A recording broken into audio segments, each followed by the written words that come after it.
Hi, welcome to the fourth session of Computer Organization and Architecture. In the previous session, we discussed how to represent numbers and characters in a computer system, and in today's session, first we will be discussing how to represent floating point numbers in computer system. As an example, I have considered the general form of representing a floating point number using the decimal digits, and here I have written x1, x2, etc. up to x7. These are nothing but the decimal digits. We have 7 decimal digits, and so a y1, y2 are nothing but once again decimal digits, which ranges up to plus or minus 99. So these 7 decimal digits and plus or minus 99 exponent is sufficient to perform any scientific calculations. So with this general form, now let us understand how to represent this using the bits in computer system. So if you consider this as an standard form, general form, then we can use a 32-bit word length to represent this floating point number. So in 32-bit, we are going to assign 8 bits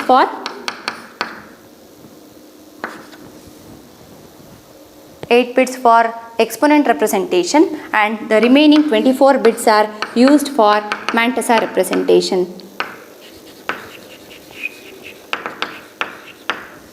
So out of 24 bits, 1 bit will be used for representing the sign of the floating point number, and the remaining 23 bits are sufficient to represent the mantissa, so which is represented by the 7 digits. So, and 8 bits provide sufficient range in order to represent the range which is specified in the general format what we have considered. So now, so for this, so we have a standard representation which is given by IEEE organization. So it has provided single precision representation, so wherein we have 32 bits for representing the floating point numbers in a computer of 32-bit word length. And here, as you all can see, we have S as the sign bit. So this represents the sign of the number. If it is 0, it represents the positive number, and if it is 1, it represents a negative number. And next we have E dash, so wherein we have 8 bits for E dash. It is a signed exponent in XS minus 127 representation. So we will discuss that XS 127 representation later.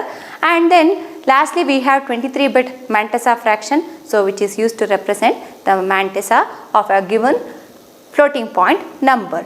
Next, here you can observe, so the value represented using this is given by plus or minus 1 point mantissa into 2 to the power E dash 127, E dash minus 127. So that is the value represented, and here in this case, so we have used normalized binary representation. So that is, we have written 1 point, then we have written the mantissa. So this form of representation is called as normalized form of representation, and in this case, so 1 will be default. It is assumed that it is always present to the left of the binary point.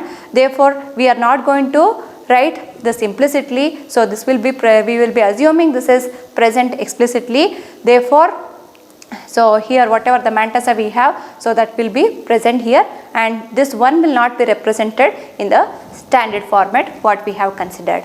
So now as an example, we have taken some value here.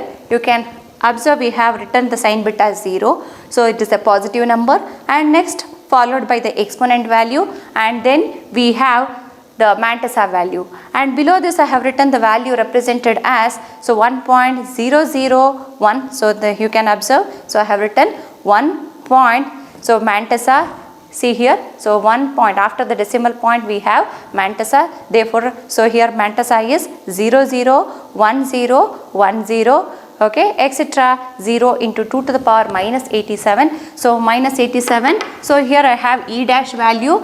So E dash, as I discussed, so it is in the form of XS 127. So if you consider 8-bit, so for the exponent representation, the value ranges from 0 to 255. So usually we use 0 for representing 0 and 255 for representing exceptions. So that is when 0 or infinity occurs as a result of the operations which are performed on these floating point numbers, then we say so there is an exception. In that case we use this 0 and 255 for representing 0 and infinity values. So now since we have E dash in the form of excess 127, so you will not be having the E dash as 0 to 255. Instead of that you will be having E which is equal to E dash minus 127. So which will result in, so the range as before that E dash, since we are not going to make use of 0 and 255, E dash will be having a range of 1 to 254. 0 and 255 are not included. So therefore E will be having a range of, when we use this E dash minus 127 format, then E will be having a range of minus 126 to plus 127. So this is the range of the exponent. So since it is in the form of excess 127. So now you can observe here, so I have written 2 to the power minus 87. If you find the binary so equivalent of this, so integer equivalent of this, then you will get it has 40. So you can observe we have 0 0 1 0 1 0 0 0. Value of this is 8, whereas value of this is 16. Then 32 plus 8 is 40.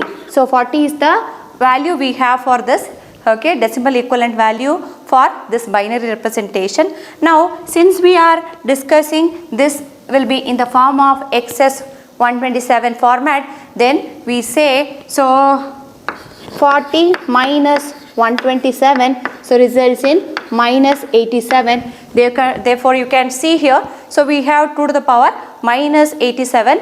So this is about the representation in single precision format. Now so you can see we have a range of minus 126 to plus 127, and this will be equivalent to 10 to the power plus or minus 38. So this will be equivalent to plus or minus 10 to the power plus or minus 38. So in some cases, so where the precision which is specified is not enough, so if the precision requirement is more, or if you are using a 64-bit computer which is having a 64-bit word length, in that case you can go for double precision representation. IEEE, along with providing single precision, it has provided double precision representation. So here you have the similar representation, but we will be having increased number of bits for representing the exponent and the mantissa. So here also we have a single bit sign, so which represents the sign of the number. Same here also, if it is 0 it is a positive number, if it is 1 it is a negative number. And then we have 11-bit exponent, so it will be in the form of XS 1023 format. And we have mantissa, so which is having total number of bits as 52. So this is the mantissa range. Next, mantissa bits. Then we have the value represented as plus or minus 1.m into 2 to the power E dash minus 1023. So as we discussed here, we have excess minus 127 format in the single precision type, and in the double precision we have excess 1023 representation. So here if you consider the exponent range, so in this case it will be equivalent to 10 to the power plus or minus 308. So this is the range of the exponent, so in double precision number. After knowing the standard representations, so let us consider another example of representing a number, floating point number, in single precision format.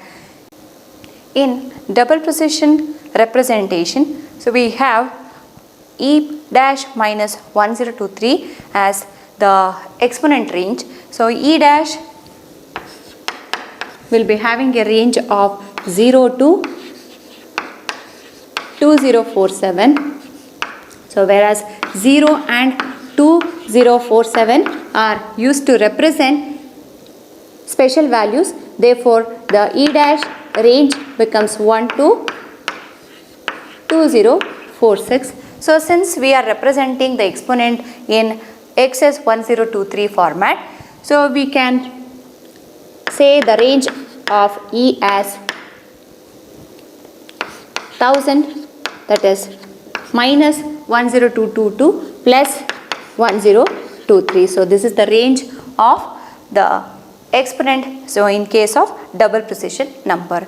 And here we have 52-bit Mantes-Haugh fraction, so this can represent 16 decimal numbers. So whereas in case of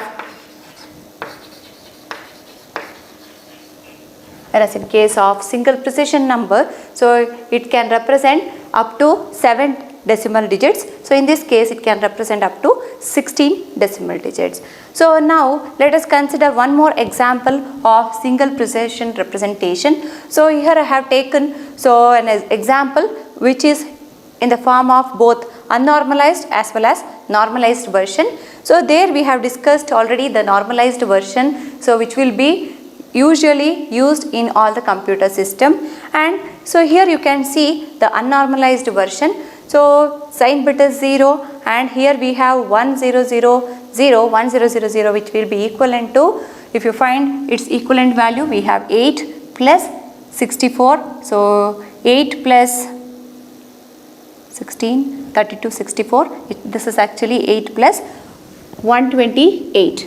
So 8 plus 128 is 136. So since we need to subtract so this from the 127, so we have minus 127. So we will be having plus 9. So this is the exponent value. You can see here I have written 2 to the power 9. So this is how we have obtained. Now you can observe we have 0 dot, okay, so the Mantes-Haugh part. Now in order to normalize, just we need to represent this in the form, that is we should write 1 point then followed by the Mantes-Haugh.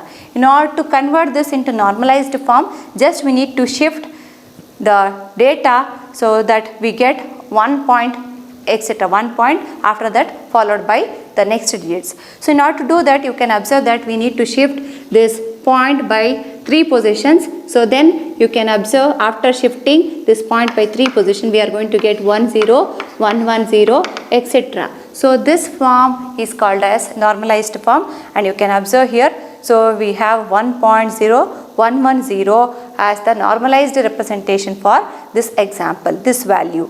And you can observe, so since we are shifting the data by 3 position to the right, so the power of 2 has been reduced to 2 power 6, or you can cross verify. Here I have written 1000101. The value of this is 1, so this represents 128. So 128 plus 5 is 133. 133 minus 127. So this will be equivalent to 6. So is the exponent power, that is 2 to the power 6. So this is an example.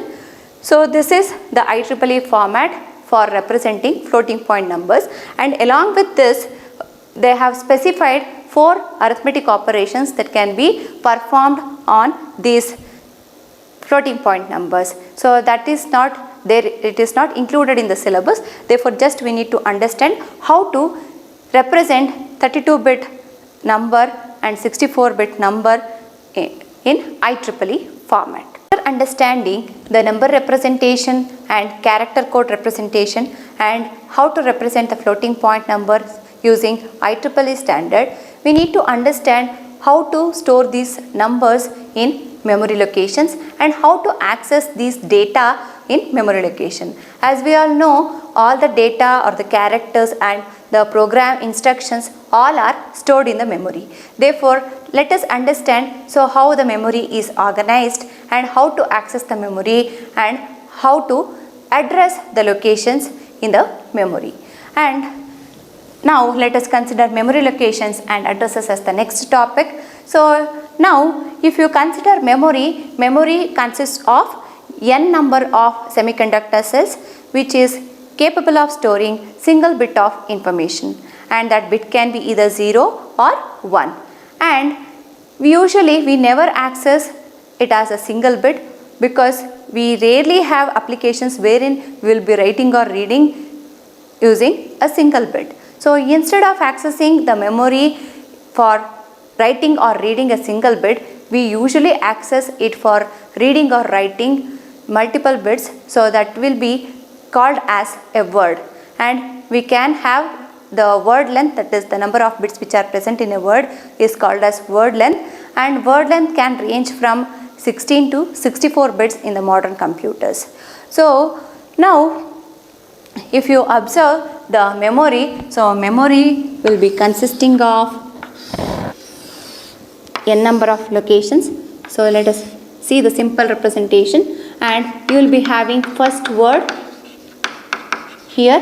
As I said, we are not going to represent individual bits, instead it will be represented as a word, and word can be of any length. It can be 16, 32 or 64 bit, and first word, and next we have second word,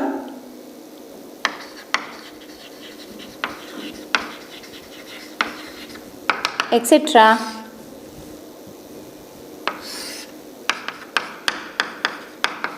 Ith word, etc. Last word.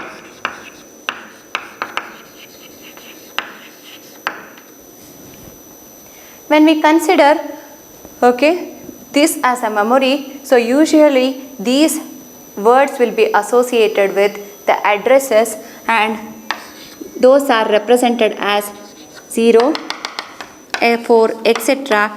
to power k minus 1. Usually we use 0 to 2 to the power k minus 1 in order to represent the successive memory locations, and where k is any reasonable value. If you consider k as 24 bits, so it actually gives you 16 mega memory locations.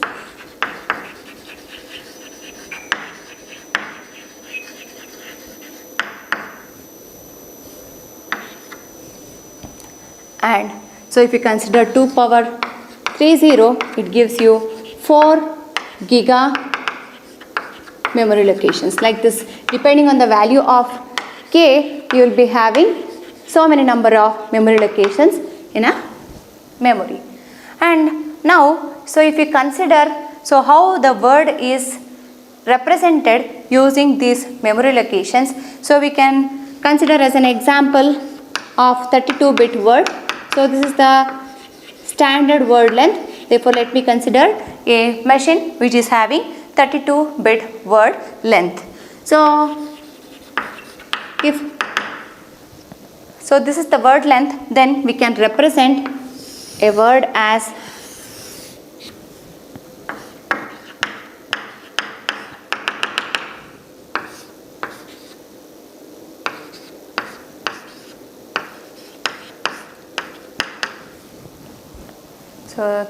word consisting of 32 bits, and here usually this B31 is a sign bit. As we all know, 0 represents positive, 1 represents negative, whereas this B1 to B0 to B30 is 0 or 1. So this is how we represent a word in a 32-bit computer. And if you consider ASCII characters, so in that case, so since we know ASCII characters are encoded into 8-bit binary numbers, so in such cases, so since we have totally 32 bits, so you will be having 4 ASCII characters, so each of 8 bits.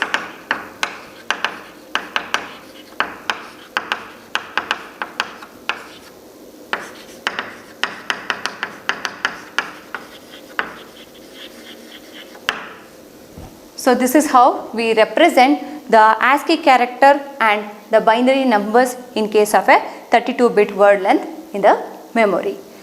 Yes, after understanding this, so one more very important point we need to understand is, so how to give the address locations. So usually we never represent or we never locate individual bit in the memory. So it is impractical to assign address to each and every bit. Instead of that, we are going to assign address to the word.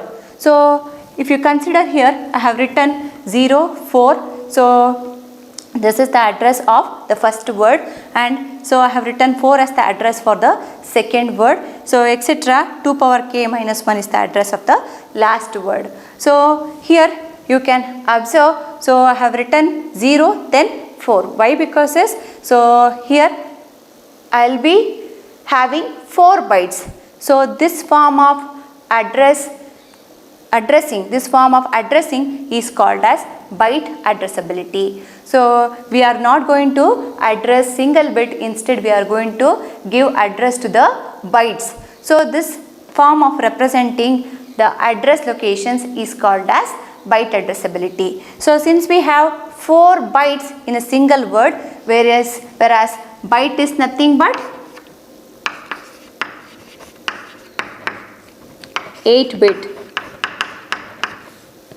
Byte is nothing but 8 bit. So bit is a single digit, whereas byte is 8 bit value. And next we have word, where word is depending on the computer word length. Word can be 16, 32 or 64 bits. Therefore, so in this case, so how we have represented the address location? So we have represented the address location as 0, 4. So where 0 represents the first word and 4 represents the second word. Therefore, so since we have 4 bytes, so for each byte here you will be having 0, 1, 2, 3 as the addresses. Therefore, so next byte will be starting at 4. Okay. Therefore, here I have written 4 as the address of the next word. And here you will be having 4, 5, 6, 7. So next, that is third word, will be starting at 8. So similarly, the successive memory locations. So this form of representing the address is called as byte addressability.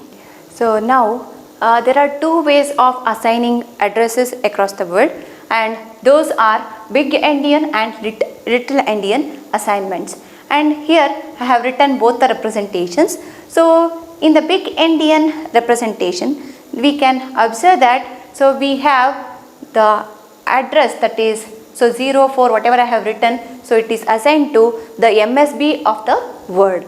So address, if it is assigned to the MSB of the word, then we call such representation as big endian representation. If the word address is assigned to the LSB of the word, then we say it as little endian assignment. So practically both are used in almost all the computers. So there is no this. So even within the bytes also you can use the same kind of ordering, that is, so usually we represent MSB as B7, B6, B5, etc., B0. So this can also be represented in reverse form when we represent a byte. So this is the assignment we have for representing the address locations in a computer system. So here you can see, so the address location, word address, okay, is nothing but the MSB value. In this case, word address is nothing but the LSB value. So this is about the big endian and little endian assignments. So next, after understanding the big endian and little endian assignments, so here if you observe, so we have the word locations. So starting at 0, next we have 4. So next you will be having 8 followed by 16, 32, etc. So these kind of word addresses are called as aligned addresses. So in general, aligned address is nothing but, so the address of the memory locations, if it is a multiple of the number of bytes present in the computer system, that is number of bytes present in the word of the computer system, then we call such addresses as aligned addresses. So since we have 32-bit here, 32-bit representation, so in this case you can see, so we have 4 bytes.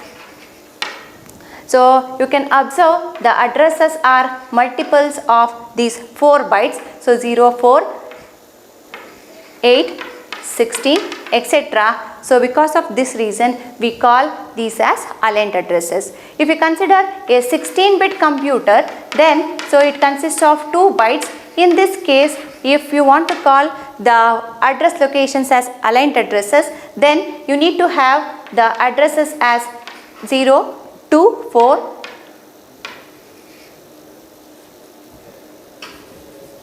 0, 2, 4, 6, 8, etc., which are multiples of 2 bytes. So for a 64-bit, you will be having 8 bytes.